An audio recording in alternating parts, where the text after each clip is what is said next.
برادران ملت اسلامی، السلام علیکم ورحمۃ اللہ وبرکاتہ۔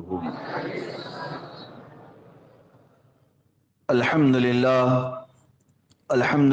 الحنان المنان الذي خلق الانسان وعلمه البيان، والصلاة والسلام على رسوله سید الانس والجان وعلى آلہ واصحابہ ذوی الخیر والاحسان، اما بعد فأعوذ باللہ من الشیطان الرجیم، بسم اللہ الرحمن الرحیم۔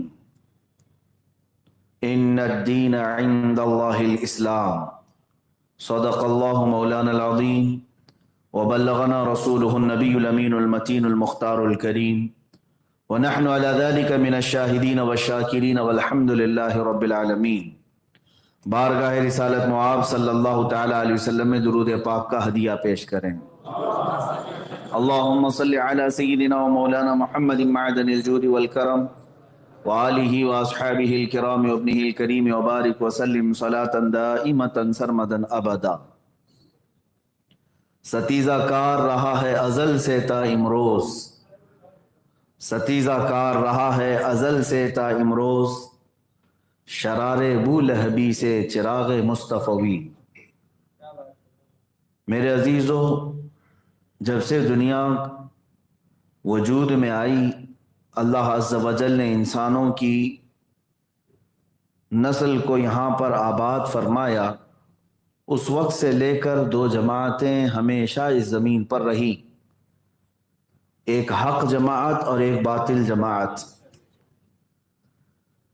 اور ان دونوں جماعتوں میں ٹکراؤ بھی ہوتا رہا، ہمیشہ ٹکراؤ ہوتا رہا۔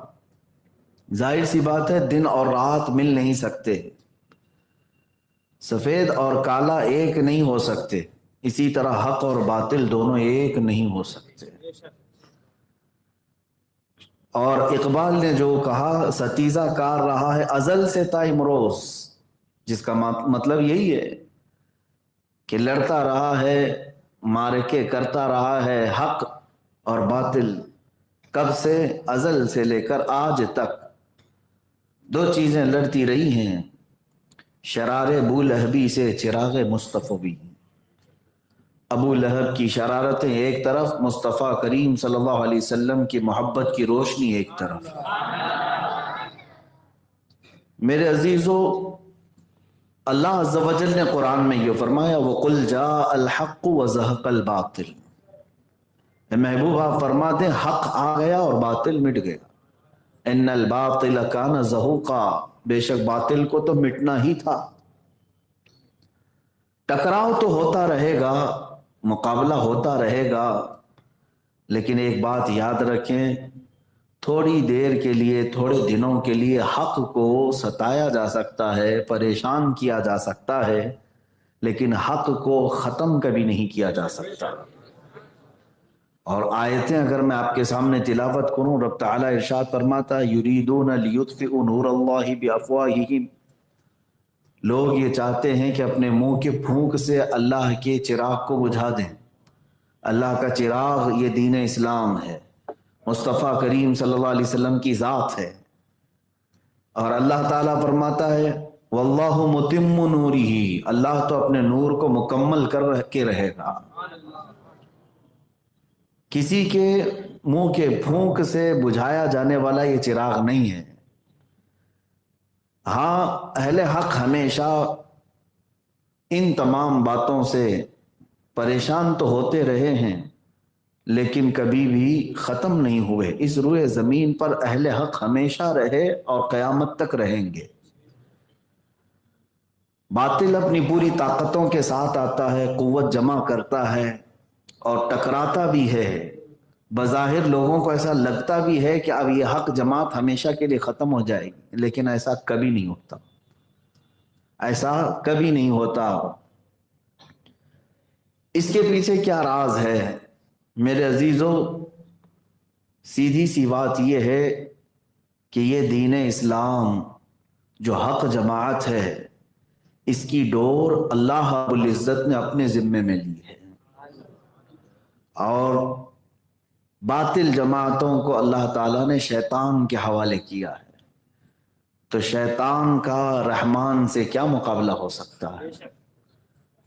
اور اگر شیطان اپنی پوری شرارتوں کے ساتھ، طاقتوں کے ساتھ آ بھی جائے تو تھوڑے دنوں کے لیے وہ لوگوں کو پریشان کر سکتا ہے، لیکن ہمیشہ ایسا نہیں ہوگا۔ اب میں تاریخ کے اعتبار سے آپ کو بتاؤں، حق و باطل کی جنگیں ہوتی رہی، لڑتے رہے۔ اس میں آدم علیہ السلام کے بیٹوں کے درمیان جو شروعات ہوئی، وہاں پہ بھی دو جماعتیں تھی، ایک حق پر اور ایک باطل پر۔ ان کے بعد حضرت نوح علیہ السلام کا زمانہ آیا، تب بھی کفر و شرک عام ہوا۔ نوح علیہ السلام کے ساتھ ایمان والوں کی ایک مختصر سی جماعت تھی۔ مختصر سی جماعت کا مطلب بھی یہ ہے کہ 950 سال آپ نے تبلیغ فرمائی، 80 لوگ ایمان والے تھے، 80 لوگ ایمان والے تھے، باقی اکثریت پورے کفر و شرک میں، حتیٰ کہ نوح علیہ السلام کی بیوی کافرہ تھی، بیٹا کافر ہوا۔ لیکن کیا حضرت نوح علیہ السلام کی اس دعوت کو ختم کر دیا گیا؟ کئی مرتبہ ایسا ہوتا کہ ان کی بیوی خود انہیں گرفتار کر کے اوباشوں کے ہاتھ میں دے دیتی اور وہ حضرت نوح علیہ السلام کو زد و کوب کرتے۔ کئی مرتبہ آپ پر انہوں نے سخت ترین حملے کیے، زخمی کیا۔ ان سالوں میں بہت مرتبہ نوح علیہ السلام آزمائش سے گزرے، لیکن وہ وقت بھی آیا جب حق و باطل کا فیصلہ ہونا تھا۔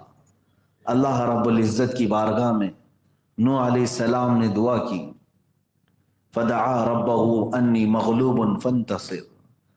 انہوں نے دعا کی اپنے رب سے کہ اللہ مجھ پر یہ غلبہ پا رہے ہیں، یہ بڑھتے جا رہے ہیں، تو مدد نازل فرما۔ ففتحنا ابواب السماء بماء منہمر۔ اللہ تعالیٰ فرماتا ہے پھر ہم نے آسمان کے سارے دروازے کھول دیے پانی کے لیے اور ایسا پانی برسایا۔ وَفَجَّرْنَا الْأَرْضَ عُيُونًا فَالْتَقَى الْمَاءُ عَلَى أَمْرٍ قَدْ قُدِرَ۔ اللہ فرماتا ہے آسمانوں کے دروازے بھی کھول دیے اور زمینوں کو بھی پھاڑ دیا، یہاں سے بھی سوتے نکلے۔ اتنا پانی آیا کہ دنیا میں کوئی پہاڑ بھی باقی نہیں رہا، سب غرق ہو چکے تھے۔ اب اللہ رب العزت کو جنہیں بچانا ہے انہی کو بچاتا ہے۔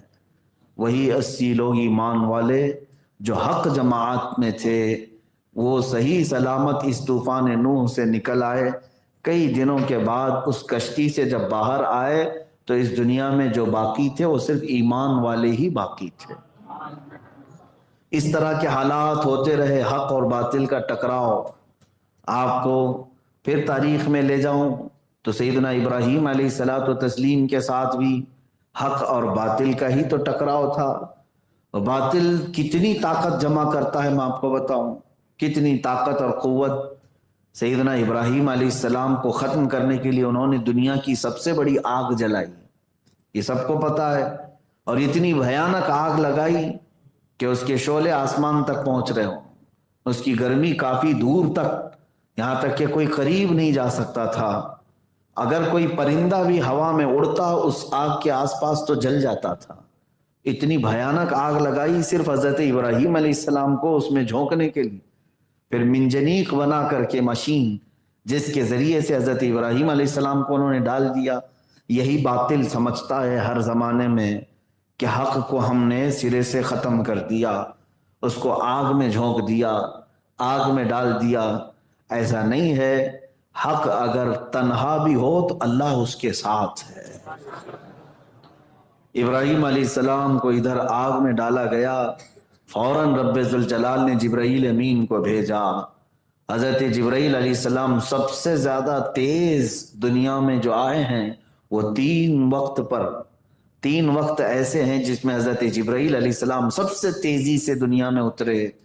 ان میں سے ایک وقت جب حضرت یوسف علیہ السلام کو ان کے بھائیوں نے کنویں میں ڈالا تھا، اور دوسرا وقت حضرت اسماعیل علیہ السلام کی گردن پر جب حضرت ابراہیم نے چھری رکھ دی تھی، اور تیسرا وقت یہ ہے جب حضرت ابراہیم علیہ السلام کو باطل جماعت نے آگ میں جھونک دیا تھا، تو آگ میں آپ کے گرنے سے قبل حضرت جبرائیل آ گئے۔ اور اب دیکھیں جو حق جماعت پر ہو اس کا بچنا اور اس کا صحیح سلامت نکلنا کس بنیاد پر ہوتا ہے، اس کے اندر کون سی طاقت ہوتی ہے، اسی بات پر میں آج گفتگو کروں گا۔ مجھے حکم یہی ہوا، حق و باطل کے درمیان خط امتیاز کیا ہے، حق اور باطل کے درمیان فرق کرنے والی چیز کون سی ہے، مجھے حکم یہی دیا گیا آج کے لیے۔ میں یہی بات عرض کروں گا کہ اب جو حق پر ہوتا ہے اس کے اندر کون سی ایسی طاقت ہوتی ہے جو اسے ان تمام برے آفات و بلیات سے بچا لے جاتی ہے۔ وہ آگ میں گرے، پانی میں غرق ہو، تب بھی صحیح سلامت نکل جائے، کون سی طاقت ہے؟ وہ طاقت میں آپ کو بتاتا ہوں۔ جبرائیل امین آئے، پوچھا الک حاجت یا خلیل اللہ، اے اللہ کے خلیل کوئی حاجت ہے تو بتا دے، مجھے اللہ نے بھیجا ہے۔ حضرت ابراہیم علیہ السلام نے کیا کہا؟ ہاں حاجت تو ہے لیکن آپ سے نہیں، اللہ رب العزت سے۔ یہ جو توکل اور ایمان ہے اللہ کی ذات پر، یہی حق جماعت کو ہمیشہ غالب کرتا ہے۔ آپ سمجھ میں آئے؟ حق اور باطل کے درمیان جو خط امتیاز ہے، فرق پیدا کرنے والی چیز، وہ اللہ کی ذات پر توکل، اور ہم مومنین کے لیے اس کے بعد رسول پاک کی بے پناہ محبت۔ یہ دو چیزیں جس کے سینے میں آئی، یوں سمجھ لیں کہ وہ حق اور باطل کے درمیان فرق کر دے گا، اور ہمیشہ اللہ رب العزت اسے نصرت و فتح کی طرف لے جائے گا۔ ابراہیم علیہ السلام کو آگ میں جھونک کر کے انہوں نے یہ سوچا حق ختم ہو گیا؟ نہیں میرے عزیزو، کئی دن وہ آگ جلتی رہی۔ جب آگ بجھ گئی تو ابراہیم علیہ السلام اپنے کپڑے جھاڑتے ہوئے باہر نکل آئے، کچھ نہیں ہوا، اس لیے کہ اللہ رب العزت کے حکم سے ہی اس کائنات میں ہوتا ہے جو کچھ بھی ہوتا ہے۔ جو کچھ بھی ہو وہ اللہ رب العزت کے حکم سے ہوگا۔ ان کے بعد سیدنا موسیٰ علیہ السلام کے سامنے بھی ایک بہت بڑی طاقت تھی، فرعون جس نے یہ کہا تھا انا ربکم الاعلی، میں تمہارا سب سے بلند و بالا رب ہوں، خدائی کا دعویٰ کرنے والا فرعون موسیٰ علیہ السلام کے مقابل میں ہے۔ اس فرعون کی طاقت کا حال یہ تھا کہ وہ 1000 لوگوں سے تنہا لڑ سکتا تھا۔ اس کی عمر 100 سال کی ہوئی تب تک کوئی بیماری اس کو نہیں آئی۔ تو یہ تمام چیزیں اسے غرور پیدا کر چکی تھی کہ میں کبھی بیمار نہیں ہوتا، اور طاقت میں سب سے زیادہ، جسے چاہتا مارتا تھا، جسے چاہتا چھوڑتا تھا۔ تو اس غلبہ غرور میں اس نے خدائی کا دعویٰ بھی کیا۔ طاقت و قوت کا حال یہ تھا کہ لاکھوں فوج اس کو سجدہ کرتی تھی۔ پوری کی پوری جہاں جہاں دنیا میں لوگ بستے ہیں تقریباً اس کے فرما بردار لوگ ہو چکے تھے۔ اب آپ اندازہ کریں اتنی بڑی طاقت و قوت کے سامنے اللہ رب العزت نے موسیٰ کلیم اللہ علیہ الصلوۃ والتسلیم کو میدان میں اتارا۔ سیدنا موسیٰ علیہ الصلوۃ والتسلیم جب فرعون کے مقابل میں آئے تو حضرت موسیٰ علیہ السلام کے پاس کون سی بڑی جماعت تھی؟ نہیں میرے عزیزو، چند مومنین کی جماعت تھی، اور وہ بھی بنی اسرائیل، ڈرتے بھی زیادہ تھے، ڈر ان کے اندر بہت زیادہ تھا۔ حضرت موسیٰ علیہ الصلوۃ والتسلیم کئی مقابلے ہوئے جادو کے ذریعے سے، معجزے حضرت موسیٰ علیہ السلام نے دکھائے۔ آخر میں وہ وقت بھی آیا جب فرعون نے اپنی پوری لشکر کے ساتھ موسیٰ علیہ السلام کو ختم کرنے کے ناپاک ارادے سے نکلا، اور تقریباً 1 لاکھ سے زیادہ کی فوج لے کر موسیٰ علیہ السلام کے ساتھ 40 یا 70 لوگ تھے، ان کے پیچھے 1 لاکھ کی فوج نکلی ہے۔ یہ بات ہمیشہ یاد رکھیں، حق اور باطل میں فرق یہی ہوتا ہے کہ حق جماعت کوانٹیٹی پر نہیں کوالٹی پر ہوتی ہے، اور باطل جماعت پوری تعداد سے بھرپور، لیکن ہمیشہ حق جماعت نے انہیں دھول چٹایا ہے۔ ہر زمانے میں یہ ہوتا رہا ہے۔ کبھی کبھار اللہ رب العزت نے اس جماعت کو اگر شکست دیا ہے تو وہ بھی کسی نہ کسی حکمت کی وجہ سے، کسی نہ کسی مصلحت کی بنیاد پر۔ حضرت موسیٰ علیہ السلام کا پیچھا کیا، ایک جگہ ایسی آ گئی کہ سامنے سمندر ہے اور پیچھے فرعون کا لشکر ہے، 1 لاکھ کی فوج اس کے ساتھ، اور ادھر بڑا سمندر، بیچ میں تنہا ہے موسیٰ علیہ السلام۔ اب اس حق جماعت کو کون بچاتا ہے؟ کون اس حق اور باطل کے درمیان فیصلہ فرماتا ہے؟ تب بھی موسیٰ کلیم اللہ علیہ الصلوۃ والتسلیم جس خاص صفت سے نوازے گئے تھے وہ تو صفت ہے اللہ کی ذات پر توکل۔ 40 اور 70 کے قریب مومنین کو لے کر نہ گھبرانا کس سے؟ نہ فرعون کی بڑے لشکر سے، نہ سمندر کی موجوں سے، بیچ میں تنہا کھڑے ہو کر تب بھی موسیٰ علیہ السلام یہ کہتے ہیں اے ایمان والو نہ گھبراؤ، اللہ کی مدد آنی ہے، اللہ رب العزت کی مدد آئے گی۔ اور پھر رب تبارک و تعالیٰ کی مدد آئی۔ موسیٰ علیہ السلام کو حکم ہوا آپ اپنا عصا سمندر پر ماریں۔ آپ نے سمندر پر عصا مارا تو 12 راستے نکل آئے۔ آپ ان راستوں پر چلتے ہوئے دوسرے جانب نکل گئے۔ فرعون اور اس کے لشکریوں نے دیکھا کہ ہم بھی اسی طرح سے نکل جائیں گے، یہ سوکھے راستے ہیں۔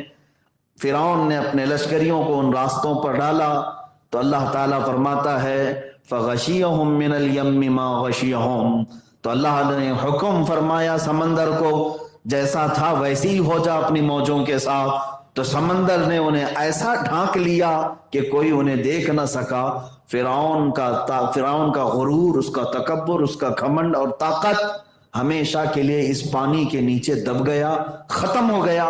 اب ہر زمانے میں پوری طاقت و قوت کے ساتھ باطل حق کے ساتھ لڑتا ہے، اور اللہ رب العزت کئی آزمائشوں کے بعد پھر حق کی فتح کے لیے کسی نہ کسی ذریعے سے اپنی مدد نازل فرماتا ہے۔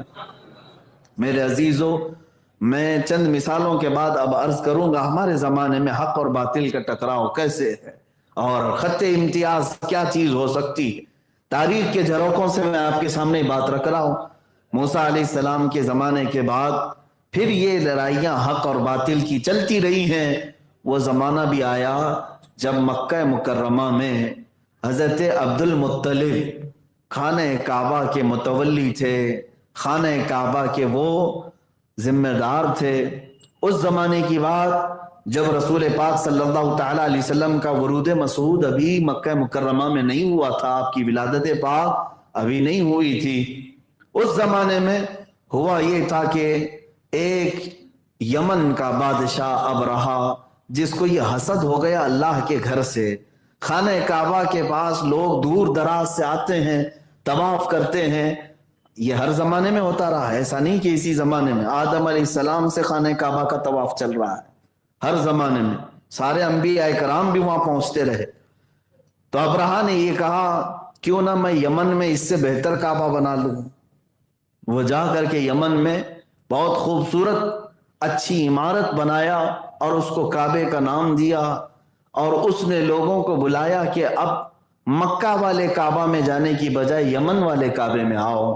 حسد کی بنیاد پر اس نے ایک دوسرا کعبہ بنا ڈالا۔ میرے عزیزو، آج یہی حق و باطل کے درمیان خط امتیاز ہے۔ میں چیلنج کرتا ہوں، خانہ کعبہ کی جو عمارت ہے نا، وہ جتنی عمارت ہے آج آپ جا کر کے دیکھیں، مشکل سے یہاں پر 40 بائی 60 کا ایک جگہ ہو اور اس پر کوئی بلڈنگ بنائے۔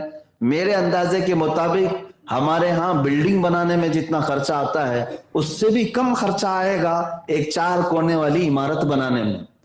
بس خانہ کعبہ میں کیا بنانا ہے؟ کوئی روم نہیں بنانا ہے، کوئی بالکنی نہیں بنانا ہے، چوکور ایک عمارت بنانی ہے۔ تو پھر ان سب سے ہم کہتے ہیں تم بھی ٹرائی کر کے دیکھ، کیوں نہیں لیتے؟ ویسی ہی 4 کونے والی ایک عمارت بنا دیتے۔ چند لاکھ روپے ہی کا تو خرچہ ہے، لیکن کوئی بنا نہیں سکا۔ میرے عزیزو، حق و باطل کے درمیان خط امتیاز یہی ہے، بلڈنگیں ویسی لاکھوں بنائی جا سکتی ہیں، لیکن لوگوں کے دلوں کو کون اس طرف کھینچ سکتا ہے؟ کشش کہاں سے لا سکیں گے ہم؟ جو خانہ کعبہ کے اندر ہے وہ ہر ایک عمارت کے اندر نہیں آ سکتی۔ ابرہا نے بنا تو لیا یمن میں، اور لوگوں کو دعوت بھی دی پیسے دے کر کے، کھانے پر بہت سارے لوگ گئے۔ مکہ کا ایک شخص بھی وہاں گیا۔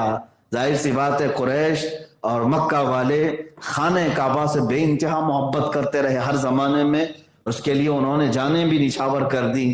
اس شخص کو اتنی تکلیف ہوئی یہ سن کر کے کہ مکہ کے علاوہ دوسری جگہ کعبہ کیسے ہو سکتا ہے۔ ابرہا کے اس کعبے کو دیکھنے کے لیے وہ گیا، چاروں طرف سے دیکھ کر کے اس کے بنائے ہوئے کعبے کے سامنے کھڑے ہو کر پیشاب کیا اور کہا ابرہا تیرے بنائی ہوئی اس عمارت کی یہی حیثیت ہے کہ مکہ والا آ کر کے یہاں تیرے سامنے پیشاب کر کے جاتا ہے۔ اس نے اس کی توہین کی، اس کی توہین ایسی، بادشاہ نے اسے ختم بھی کیا، اور عمارت کی جب کہ کوئی پیشاب کر کے جائے تو پھر بچا کیا اس کا۔ بادشاہ اتنے غصے میں آیا کہ مکہ والا ایک شخص آ کر کے میرے بنائی ہوئی عمارت کے سامنے پیشاب کر کے چلا گیا، جس کو میں دنیا کی سب سے مقدس عمارت بنا رہا تھا۔ تو اس غصے کے مارے وہ ایک ہاتھیوں کا لشکر لے کر اس خانہ کعبہ کو ڈھانے کے لیے آیا کہ اب اس کعبہ کو میں نہیں چھوڑوں گا جو مکہ والوں کے بیچ میں ہے۔ انہیں اس بدبخت کو یہ نہیں معلوم تھا کہ یہ کعبہ مکہ والوں کی تحویل میں نہیں ہے، یہ خانہ کعبہ براہ راست اللہ رب العزت کی حفاظت میں ہے۔ وہ آیا تو صحیح، بہت بڑے ہاتھیوں کا لشکر لے کر کے آیا، مینا کی سرزمین کے پاس اس نے پڑاؤ ڈالا، وہاں سے پلاننگ کرتے ہوئے پہلے پورے مکہ کے جو بڑے بڑے لوگ تھے ان کا مال لوٹ لیا، ظلم کے ذریعے سے پہلے مال لوٹا۔ ہر زمانے میں باطل قوتیں یہی کرتی ہیں، پہلے ان کو اکنومیکل پوری طور پر کنگال کر دیا جائے، ان کے پاس کوئی چیز نہ رہے لڑنے کی، انہیں بنیادی چیزوں سے معذور کر دیا جائے۔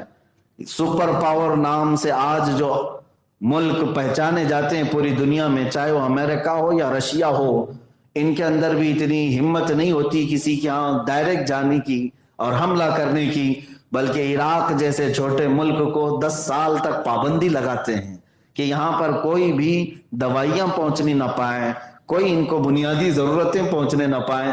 جب یہ پوری طرح سے نڈھال ہو جائے تب جا کر کے حملہ کرتے ہیں۔ یہ باطل جماعت کا ہر زمانے میں شیوا رہا ہے، ہر زمانے میں یہی ان کی یہ پالیسی رہی ہے کہ مارنے سے پہلے ان کو پوری طرح سے کنگال کر دیا جائے۔ آج جن ملکوں پر یہ بین لگاتے ہیں، پابندیاں لگاتے ہیں، آگے چل کر کے انہیں لڑنا ہوتا ہے کہ ان کو پوری طور پر خالی کر کے پھر ان سے لڑا جائے۔ ابرہا نے یہی کیا، مکہ والے جتنے مالدار تھے سب کا مال لوٹا، بڑے بڑے لوگوں کو قید کر لیا، جو بولنے والے لوگ ہیں، جو ابھارنے والے لوگ ہیں، انہیں قید کر دیا کہ مکہ میں کوئی بھی کھڑا نہ ہو سکے اس کے مقابل میں۔ اس وقت حضرت عبد المطلب کے بھی 100 اونٹ اس نے قبضے میں لے لیے تھے۔ سارے لوگ پریشان تھے مکہ والے، اور ابرہا کسی سے بات تک نہیں کرتا تھا۔ حضرت عبد المطلب پورے مکہ کے سرداروں میں تھے، خانہ کعبہ کے متولی تھے۔ آپ نے کسی طرح سے اس کے ہاں پہنچ کر کے یہ اجازت حاصل کر لی کہ مجھے ابرہا سے بات کرنی ہے۔ ابرہا نے پوچھا کہ کیا بات کرنا ہے؟ حضرت عبد المطلب چونکہ پورے مکہ کے سردار تھے، اس نے یہی سوچا کہ یہ آئے ہوں گے مجھ سے منت سماجت کریں گے کہ جنگ نہ کرو، خانہ کعبہ کو نہ ڈھاؤ۔ اس نے اجازت دی اپنے پاس آنے کی۔ حضرت عبد المطلب نہایت ہی اپنے عزت و وقار کے ساتھ حاضر ہوئے اور کہا میں آپ کے پاس آیا ہوں، میرے 100 اونٹ جو تو نے قبضہ کیے ہیں وہ مجھے واپس کر دے۔ ابرہا نے کہا کہ تجھ جیسے آدمی کو کون سردار بنایا ہے؟ مکہ کے اور خانہ کعبہ کا سردار تجھے بنایا؟ میں کس لیے آیا ہوں تجھے پتا ہے؟ کہا ہاں مجھے پتا ہے، تو خانہ کعبہ کو ڈھانے کے لیے آیا، حملہ کرنے کے لیے آیا، مکہ کو تباہ و برباد کرنے کے لیے آیا ہے۔ تو پھر ابرہا نے کہا سردار تو ہے، تو پہلے یہ ریکویسٹ کرتا کہ مکہ پر حملہ نہ کریں، تو اپنے اونٹوں کی بات کرنے آیا۔ حضرت عبد المطلب نے فرمایا کہ ابرہا اونٹوں کا مالک میں ہوں، وہ میری ملکیت میں ہے، خانہ کعبہ کا مالک جو ہے وہ تجھے دیکھ لے گا۔ حق و باطل کے درمیان یہی خط امتیاز ہے، اللہ کی ذات پر توکل اور یقین آخر وقت تک۔ ابرہا نے انہیں ان کے اونٹ واپس کیے اور واپس چلے گئے۔ اب جو حالات ہیں، جو روایات بتاتی ہیں، دوسرے دن اس نے اپنے ہاتھیوں کو دوڑایا، ہاتھی کسی صورت مکہ کی طرف جانے کو تیار نہیں، یہاں تک کہ زنجیروں میں باندھ کر کے ہاتھیوں کو کھینچا گیا، ان کو بھالے اور نیزے مارے گئے، ہاتھی ایک بھی ہاتھی خانہ کعبہ کی طرف جانے کو تیار نہیں، اور کسی بھی طرح سے حملہ کرنے کو کوئی ہاتھی کھڑا نہیں ہو رہا ہے، اور کسی نہ کسی طرح سے ہاتھیوں کو تیار کیا گیا اور پھر جب خانہ کعبہ کی طرف بڑھایا گیا تب پھر اللہ رب العزت کی طرف سے وہ فیصلہ آیا جو حق و باطل کے درمیان فرق کر دیتا ہے۔ اللہ فرماتا ہے وَأَرْسَلَ عَلَيْهِمْ طَيْرًا أَبَابِيلَ، ہم نے ان پر ابابیل چڑیوں کو بھیجا، ترمیہم بحجارۃ من سجیل، وہ ان کو مارتی تھیں کس طرح سے؟ ہلکے نوکیلے پتھروں سے ایسا مارتی تھیں، تین تین کنکریاں ہر ابابیل نے ان پر گرائی، اور ایک کنکری جب کسی ہاتھی پر گرتی تو اس ہاتھی کا پیٹ پھٹ جاتا اور آگ لگ جاتی تھی۔ ان کنکریوں میں کیا طاقت تھی، کون سی قوت تھی؟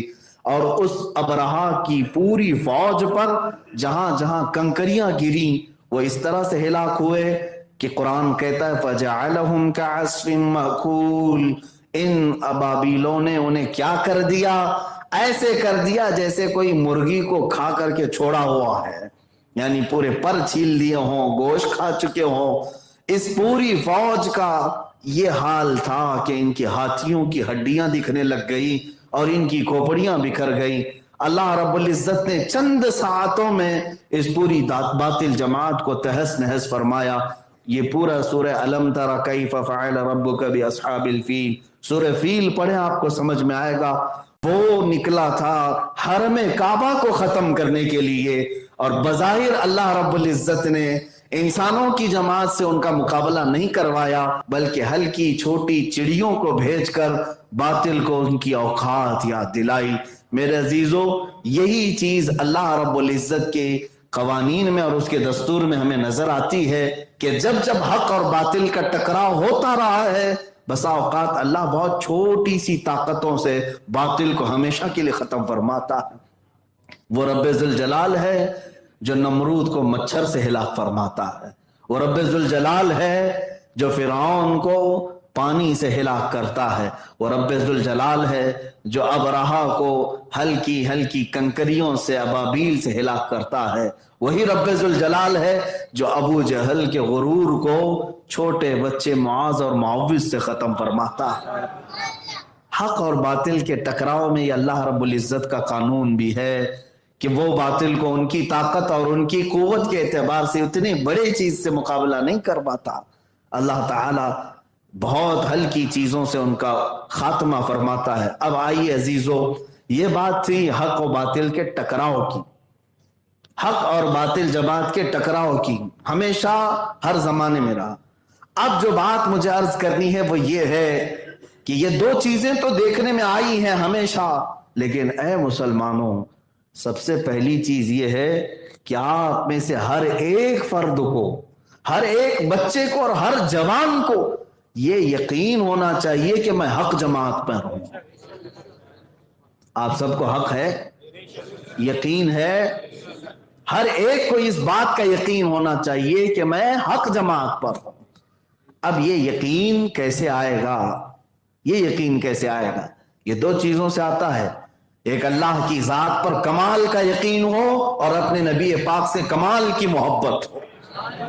یہ دو چیزوں سے تمہارے اندر وہ جذبہ بھی آتا ہے اور اپنے حق ہونے کا یقین بھی پیدا ہوتا ہے۔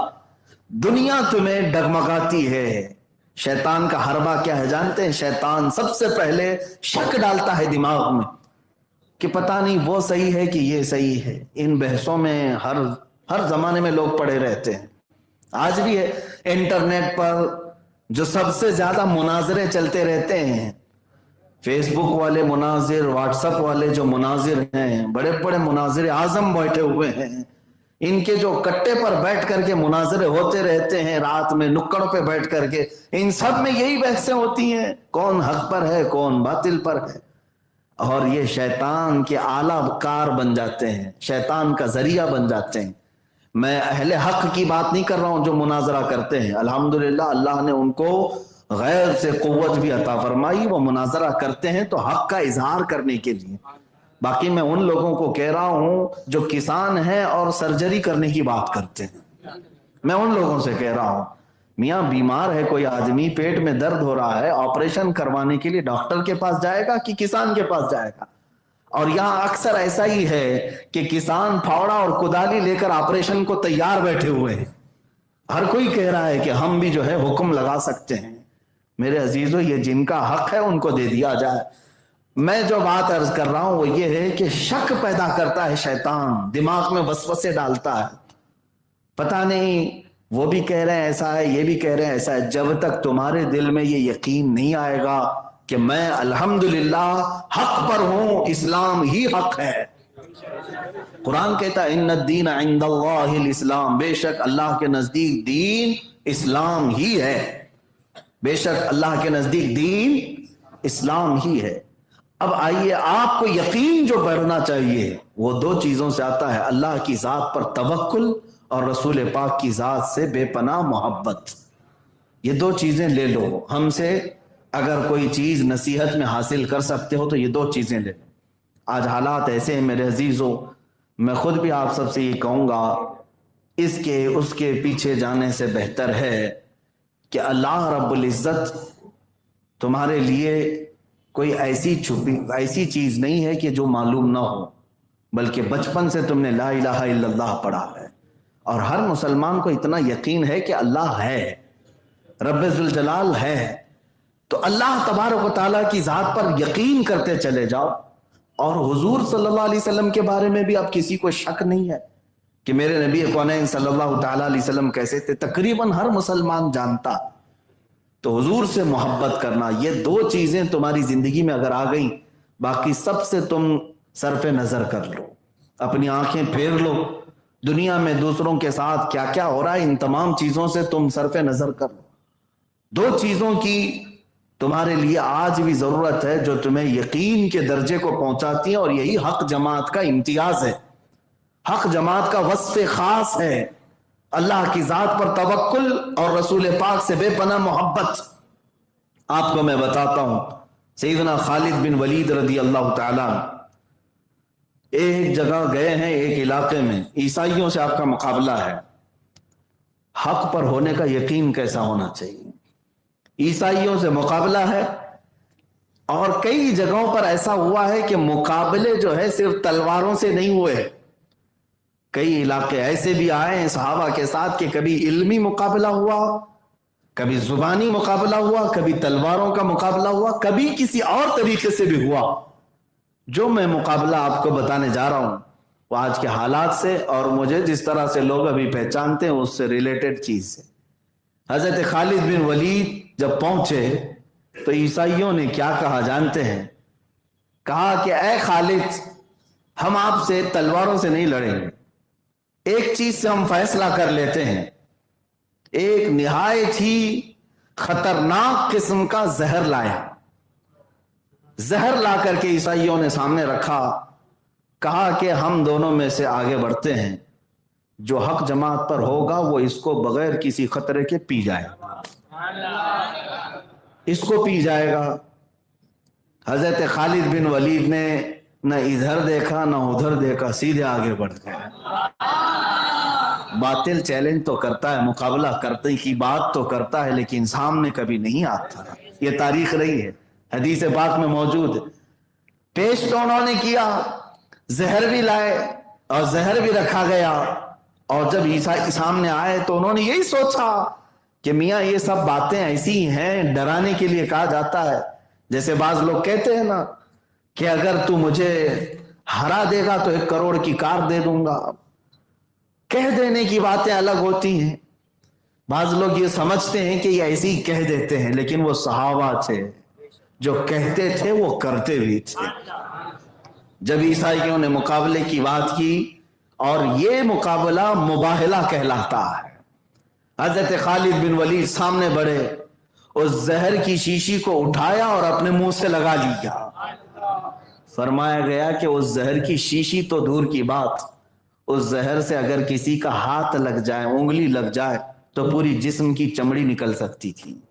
اتنا خطرناک قسم کا زہر کہ اگر ایک بوند چلا جائے تو اس کی انتڑیاں پھٹ جائیں. وہ پوری شیشی حضرت خالد بن ولید نے اٹھا کر پی.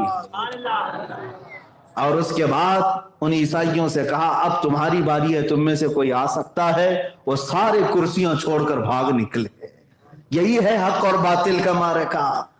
خط امتیاز جو ہے حضرت خالد بن ولید سے لوگوں نے یہ کہا کہ آپ کو ڈر نہیں لگا، آپ کو خوف نہیں ہوا، اتنا خطرناک قسم کا زہر آپ نے پی لیا؟ اب جو حق جماعت پر ہوتا ہے اس کا توکل دیکھیں۔ حضرت خالد بن ولید نے فرمایا ڈر کس بات سے لگے گا؟ زہر سے نہیں، مجھے میرے مصطفیٰ کی بات پر یقین ہے۔ میرے آقا صلی اللہ تعالیٰ علیہ وسلم نے فرمایا جس نے یہ پڑھا بسم اللہ الذی لا یضر مع اسمہ شیء فی الارض ولا فی السماء وهو السمیع العلیم، اس پر نہ زہر اثر کرے گا نہ سحر اثر کرے گا۔